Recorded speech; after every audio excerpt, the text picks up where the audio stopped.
Good morning student, welcome to online study system CR international school Tihara. तो जैसा कि आप सभी को पता है कि हम पढ़ रहे थे colligative properties and colligative properties में से दो प्रॉपर्टीज़ हम पढ़ चुके हैं, relative lowering of vapour pressure and the second is elevation and boiling point. और जो थर्ड कोलिगेटिव प्रॉपर्टी आज हमें जो पढ़नी है वो है depression in freezing point. Means freezing point का डिप्रेस हो जाना मतलब कम हो जाना। अब देखो, हम कह रहे हैं कोलिगेटिव प्रॉपर्टी वो हैं जो डिपेंड करती हैं क्वांटिटी ऑफ सोल्यूट पर, means number of particles of solute पर, not on the nature of solute. ठीक है, तो किस तरीके से फ्रीजिंग पॉइंट कम हो रहा है? पहले वाले में पढ़ा था हमने कि बॉइलिंग पॉइंट बढ़ रहा था सोल्यूट के ऐड होने पर, जब वो सोल्यूशन बन रहा था तब बॉइलिंग पॉइंट बढ़ रहा था। अब पढ़ेंगे कि फ्रीजिंग पॉइंट घटता है, ऐसा क्यों हुआ।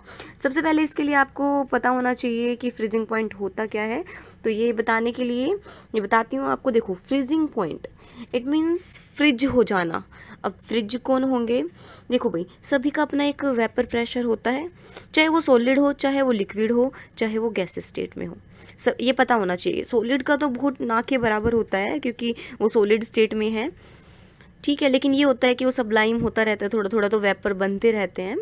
बिल्कुल ऐसा नहीं है कि रेस्ट स्टेट में आ गया है। फिर लिक्विड की बात करते हैं तो आपको पता ही है कि जो लिक्विड है वो उसके वेपर प्रेशर होते हैं, अपने वेपर जो वोलेटाइल सब्सटेंस होता है अगर, तो वो वेपर बनाएगा। तो बात करती हूँ मैं कि फ्रिज होना मतलब लिक्विड सॉलिड स्टेट में आ रहा है। मींस फ्रीजिंग पॉइंट, इसका मतलब ये एक टेम्परेचर है। ये वो टेम्परेचर है, is the temperature sorry is the temperature. कौन सा टेम्परेचर है? At which solid and liquid form of the substance are in equilibrium. मतलब लिक्विड सॉलिड में आ गया है, ठीक है। सॉलिड से जो लिक्विड बन रहा था वो वापस फिर से सॉलिड में आ रहा है। इट मीन्स इक्विलिब्रियम की स्टेट में मैं ये कह सकती हूँ कि लिक्विड के वेपर प्रेशर अब किस में कन्वर्ट हो गए? वेपर प्रेशर ऑफ सॉलिड में। इट मीन्स वो फ्रिज हो गया। अब बात आती है कि एक तो होता है हमारे पास प्योर सॉल्वेंट, जैसे हम बात करते हैं, और एक होता है हमारे पास सॉल्यूशन। दो चीज़ों की बात कर रहे हैं। सॉल्यूशन में क्या है? सॉल्वेंट और सोल्यूट दोनों है। सॉल्वेंट ओनली सॉल्वेंट है।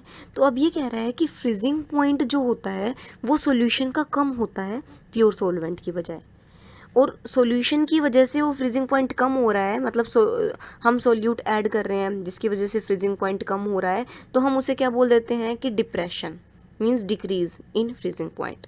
The decrease is called depression in freezing point, ठीक है। अब बात आती है कि सोल्यूट पार्टिकल की वजह से किस तरीके से फ्रीजिंग पॉइंट बहुत लोअर होता जा रहा है, मतलब टेम्परेचर हमें बहुत कम देना पड़ रहा है जो हमने सॉल्यूशन लिया है उसके लिए। चलो देखते हैं। सबसे पहले ग्राफ से समझाती हूँ आपको। ये देखो, ये ग्राफ लिया मैंने। इस ग्राफ में पहले मैं आपको बताती हूँ किस किस के बीच में बना है। जैसे इससे पहले वाले में एलिवेशन बॉइलिंग पॉइंट में वेपर प्रेशर और टेम्परेचर के बीच में ग्राफ बनाया था, मतलब बॉइलिंग पॉइंट के बीच में। अब भी वही है, वेपर प्रेशर और टेम्परेचर के बीच में, क्योंकि टेम्परेचर का ही हम यहाँ बात करेंगे, टेम्परेचर। अब देखो, मैं बात कर रही हूँ कि ये जो पहला वाला ग्राफ है ये रिप्रेजेंट कर रहा है सोलवेंट, प्योर सोलवेंट, ठीक है, सोलवेंट है ये। और ये सेकंड वाला ग्राफ सॉल्यूशन रिप्रेजेंट कर रहा है। सबसे पहले मैं आपको बताऊंगी कि मैंने ये देखो, यहाँ पर एक लाइन है सॉलिड सोलवेंट की। ये सॉलिड सोलवेंट की एक लाइन है, मतलब एक सब्सटेंस जो कि सोलवेंट जो कि सॉलिड स्टेट में है, उसके जो वेपर बन रहे हैं, मतलब सोलवेंट क्या चाहता है? वो लिक्विड स्टेट में है। ये वाला जो लाइन है ये लिक्विड स्टेट की है। वो किस में आना चाहता है? सॉलिड स्टेट में आना चाहता है, क्योंकि फ्रिज करना है हमें। तो धीरे धीरे देखो, इस लाइन को कट करेगा तो यहाँ मैं मान लूँगी ना, यहाँ पर वो किस फॉर्म में आ जाएगा? वो सॉलिड फॉर्म में आना शुरू हो जाएगा। तो मैंने इस लाइन को खींचकर नीचे बढ़ाया। नीचे आप देख सकते हो, ये जो लाइन है ये सोलवेंट की थी। सोलवेंट मतलब प्योर की बात कर रहे हैं। प्योर की बात कर रहे हैं तो हम क्या कहेंगे? टी फ्रीजिंग पॉइंट के लिए एफ और प्योर के लिए नोट, TF नोट, ठीक है। तो यहाँ मैंने नीचे लगा दिया कि ये टेम्परेचर है प्योर का। अब मैं बात करती हूँ सॉल्यूशन की। तो आप मुझे बताओ, वेपर प्रेशर अगर इसके इतने हैं, सॉल्यूशन की इससे कम ही पाएंगे, तो इसलिए नीचे से ग्राफ खींचा गया है। सॉल्यूशन के वेपर, पता है ना आप लोगों को, सोल्यूट ऐड करने से वेपर कम बनते हैं, तो इसलिए नीचे से लाइन लिए, देखो ये नीचे से आ रही है लाइन। तो सॉल्यूशन के वेपर कम बनेंगे तो वेपर प्रेशर जो वो कम क्रिएट करेगा। तो ये लाइन आई, आते आते इसे भी क्या होना है, इसे भी सॉलिड होना है। तो यहाँ पर ये इस लाइन से संपर्क में आ गई, मतलब मिली। तो यहाँ से मिली, तो मैंने नीचे इस लाइन का भी ग्राफ देखो खींच दिया, यहाँ नीचे लाइन खींची। ये टेम्परेचर है सॉल्यूशन का टेम्परेचर ऑफ सॉल्यूशन। और इसके बीच का जो डिफरेंस है, इसको हम क्या बोलते हैं, डेल्टा, मतलब चेंज। TF फ्रीजिंग पॉइंट का जो टेम्परेचर है उसमें कितना चेंज आ रहा है, मतलब डिक्रीज हो रहा है वो। तो कितना आया चेंज, बताओ किस में से क्या माइनस करोगे आप। जो प्योर का है, मतलब ये जो पूरा है TF नोट माइनस TF, ये तो मैंने आगे बनाया भी हुआ है, आपको आगे दिखा देती हूँ ग्राफ के ज़रिए। ये तो बस ग्राफ थोड़ा सही था इसलिए इसमें बता दिया मैंने। देखो मैंने इसमें सारा बताया हुआ है कि solute particles prevent freezing of solvent molecule. ठीक है, जैसे मैं आपको बताती हूँ, कई बार आपने देखा होगा पहाड़ी इलाके जो होते हैं उनमें बर्फ़ जम जाती है। ठीक है, तो उस मतलब बर्फ़ जो जम जाती है, उस बर्फ़ को हटाने के लिए, उस आइस को पिघलाने के लिए हम क्या यूज़ करते हैं, हम एक मिक्सचर यूज़ करते हैं जिसमें सोल्ट होता है। सोल्ट मतलब सोल्यूट पार्टिकल, मतलब एक सॉल्यूशन यूज़ कर लिया ना हमने। तो सोलवेंट जब था तो बर्फ़ जम रही थी, इसका मतलब क्या है कि बाहर का टेम्परेचर अंदर वाले टेम्परेचर के बराबर हो गया। मतलब एनवायरनमेंट में जो टेम्परेचर है, जब वो इनर टेम्परेचर के बराबर हो जाएगा तब आइस जमना स्टार्ट कर देती है। अरे जैसे हम फ्रिज में कह लें कि फ्रिज में मैंने क्या किया कि मैंने एक बर्तन लिया, उसमें पानी डालकर अंदर रख दिया, उसमें प्योर सोलवेंट है, मतलब पानी है। तो क्या होगा, जब 0 डिग्री हमने अगर टेम्परेचर दे रखा है फ्रिज में, ठीक है, सपोज़ करो 0 डिग्री दे रखा है, तो वो क्या होगा, बाहर वाला जो 0 डिग्री दिया है आपने, अंदर वाला जब 0 के बराबर हो जाएगा तो बर्फ़ जमने लग जाएगी।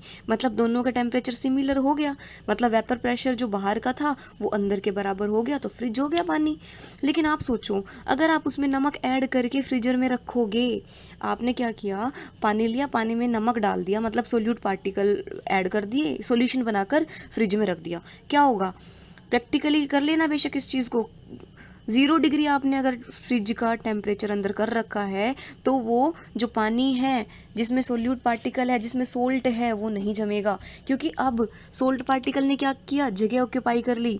उन्हें और लोअर टेम्परेचर चाहिए जमने के लिए, और लोअर टेम्परेचर उन्हें बाहर से मिला नहीं, जो हम दे रहे हैं वो 0 है, वो जमना चाहता है 20 पर, तो 0 और 20 का कोई मेल ही नहीं। जैसे कहते हैं ना, फ्रीक्वेंसी जब तक मैच नहीं करती दो लोगों की, तब तक उनमें क्या नहीं होता, मतलब वो अच्छे दोस्त नहीं बन सकते या उनमें बातचीत ढंग से नहीं हो सकती। ऐसे ही जब तक जो टेम्परेचर है बाहर का और अंदर का वो बराबर नहीं होगा, कैसे वेपर प्रेशर जो आउटर साइड है और इनर साइड है वो इक्वल हो जाएंगे, वो फ्रिज नहीं हो पाएगा।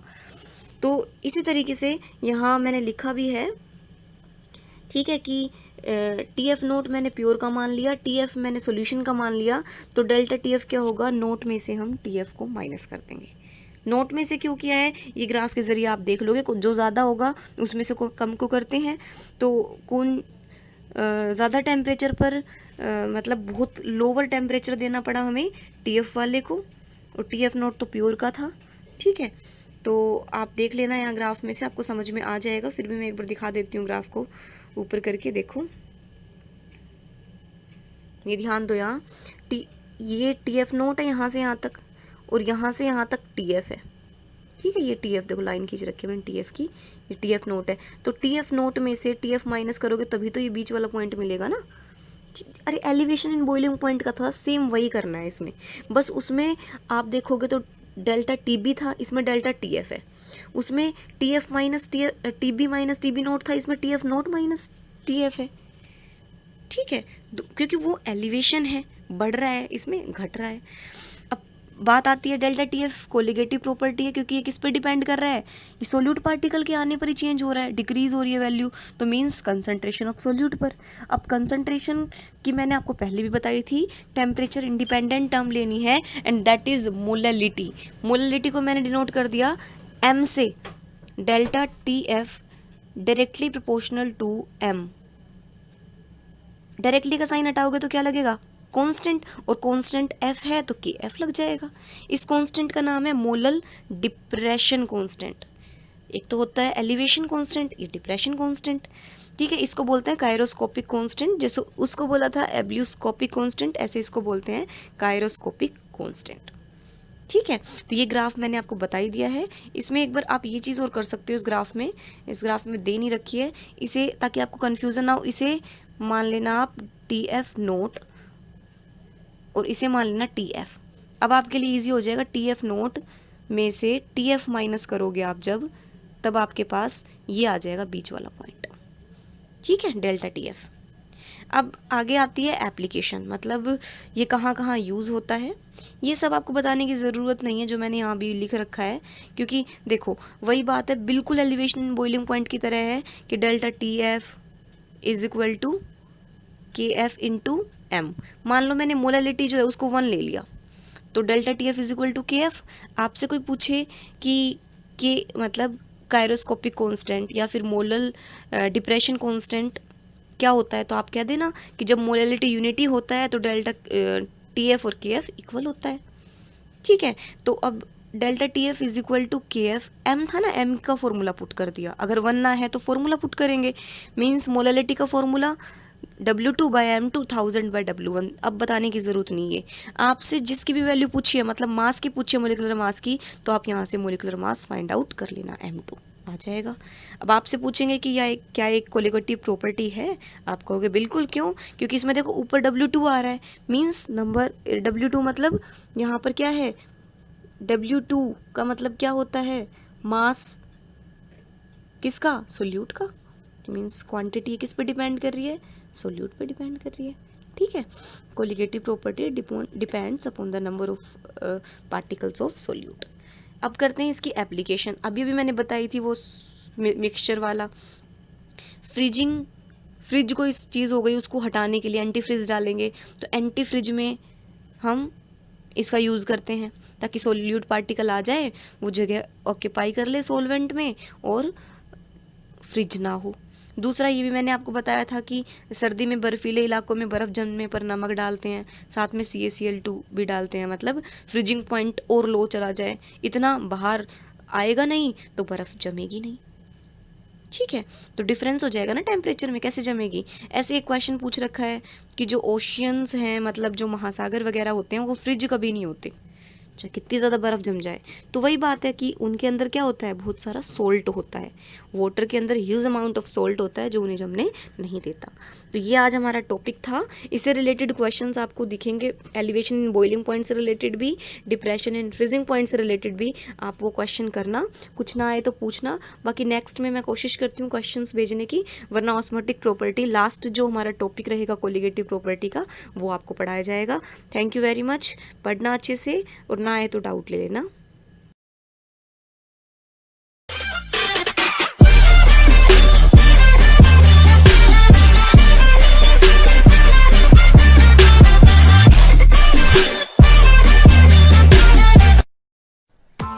Press the bell icon on the YouTube app and never miss another update.